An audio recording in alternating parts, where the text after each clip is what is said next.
आज हम बात करेंगे मणिपुर वायलेंस के बारे में। मणिपुर में जो वायलेंस हुआ कि किस वजह से ये इंसिडेंट हुआ और हमारी गवर्नमेंट चुप क्यों बैठी है। तो वीडियो शुरू करने से पहले चैनल को सब्सक्राइब कीजिए, नोटिफिकेशन बेल को ज़रूर दबाएं और वीडियो को एंड तक देखें। 3 महीने से मणिपुर में प्रोटेस्ट देखने को मिल रहा है। लोगों के घर जलाए जा रहे थे और लोगों की हत्या भी हो रही थी, लेकिन हमारी सरकार को और मीडिया को सीमा हैदर की लव स्टोरी से फुर्सत ही कहाँ थी। 19 जुलाई को एक महिला की वीडियो सामने आई जिसमें महिलाओं को बिना कपड़ों के घुमाया गया और उनके साथ गैंगरेप और हत्या जैसे काम को अंजाम दिया गया। ये घटना 4 मई की है।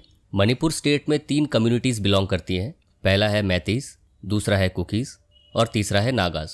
मैतीस कम्युनिटीज़ जो कि हिंदू है, जिन लोगों की पॉपुलेशन 55 से 60% है, जिनको आज़ादी के बाद शेड्यूल कास्ट की मान्यता दी गई, ये लोग मणिपुर के 10% ग्राउंड एरिया में रहते हैं। कुकीज़ कम्युनिटीज़ क्रिश्चियन होते हैं। इन लोगों की पॉपुलेशन सिर्फ 20% है, लेकिन मणिपुर के 90% माउंटेन एरिया में रहते हैं। मैतीस लोगों की कंप्लेंट थी कि लैंड रिफॉर्म एक्ट की वजह से ये लोग माउंटेन्स एरिया में ज़मीन नहीं खरीद सकते, जबकि स्टेट में सबसे ज़्यादा पॉपुलेशन मैतीस की ही है। इन लोगों ने बोला था कि हमें भी शेड्यूल ट्राइब की मान्यता चाहिए ताकि हम भी माउंटेन्स पर जाके ज़मीन खरीद सकें। इसी चीज़ को लेकर काफ़ी टाइम से मैतीस ट्राइब यूनियन शेड्यूल ट्राइब को मान्यता देने की मांग कर रही है, लेकिन कुकीज़ और नागाज़ को इस बात से एतराज़ है। 19 अप्रैल को हाई कोर्ट में जब ये केस पहुंचा तो मणिपुर से हाई कोर्ट ने 10 साल पुराने शेड्यूल ट्राइब लिस्ट देने को कहा। मैतीस लोगों को शेड्यूल ट्राइब की मान्यता देने के लिए कहा गया। दूसरी ही तरफ कुकीज़ कम्युनिटी वाले इस बात के खिलाफ थे और उन्होंने प्रोटेस्ट किया। कुकीज़ कम्युनिटी वालों को ये लगता है कि मैतीस कम्युनिटी वालों ने हर एक चीज़ में अपना डोमिनेंस बना रखा है। स्टेट में 60 में से 40 MLA मैतीस कम्युनिटीज से बिलोंग करते हैं और अगर इन्होंने अब माउंटेन्स पे ज़मीन खरीद के कब्जा किया तो कुकीज़ कम्युनिटीज़ मिटने लगेगी। यहाँ से स्टार्ट हुआ प्रोटेस्ट। 3 मई को रैली निकाली गई और देखते ही देखते रैली वायलेंस में बदल गई। सारी कम्युनिटी ने एक दूसरे पर हमला करना शुरू कर दिया। चर्चों को जला दिया गया, लोगों के घरों को भी जला दिया गया। 1600 लोग बेघर हो गए। लोग यहाँ से वहाँ भागने में मजबूर हो गए। प्रेग्नेंट औरतों तक को अपना घर बार छोड़ के भागना पड़ा और कुछ बच्चे भी पानी में बह गए।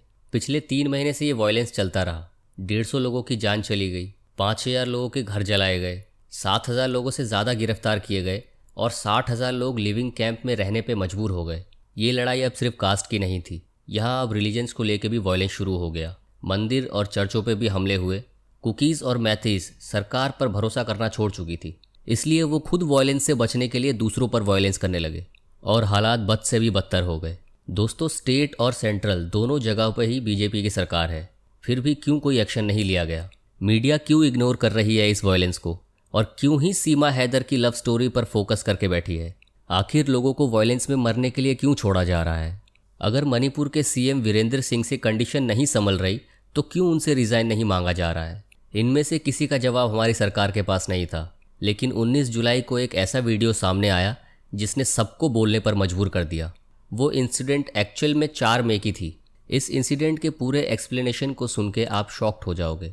FIR में विक्टिम लेडी ने बताया कि 800 से 1000 लोग कुकी लोगों के घरों पर हमला कर रहे थे और इसी वायलेंस से बचने के लिए लोग अपने घरों से निकलकर भाग रहे थे। 3 औरतें अपने पिता और अपने भाई के साथ जंगल की तरफ भाग जाते हैं। पुलिस उनको रेस्क्यू करके बचा तो लेती है, लेकिन तभी भीड़ पुलिस पर हमला करती है और उन लोगों को पुलिस कस्टडी से छुड़ा ले जाती है। लड़की के पिता जब विरोध करने जाते हैं तो उनकी गोली मारकर हत्या कर दी जाती है और उन औरतों को कपड़े उतार के चलने के लिए कहा जाता है। उनमें से 20 साल की एक लड़की के साथ गैंगरेप होता है।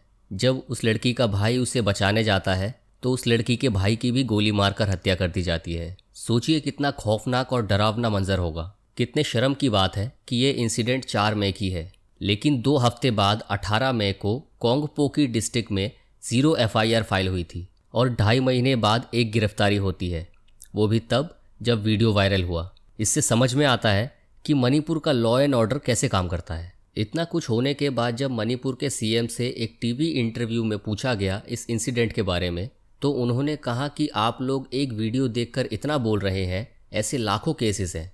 इतना सब होने के बाद आपको क्या लगता है कि मणिपुर के सीएम को सीट पर बैठना चाहिए और क्या बीजेपी सरकार को उन्हें इस सीट पर बिठाए रखना ठीक है?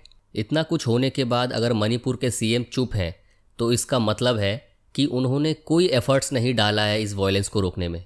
नहीं तो ऐसा कैसे हो सकता है कि वायलेंस करने वाले लोग पुलिस की कस्टडी से छुड़ा के 3 औरतों के साथ ऐसी शर्मनाक हरकत कर जाएं, उनकी इज्जत लोगों के सामने उतारें और पुलिस कुछ भी ना कर पाए।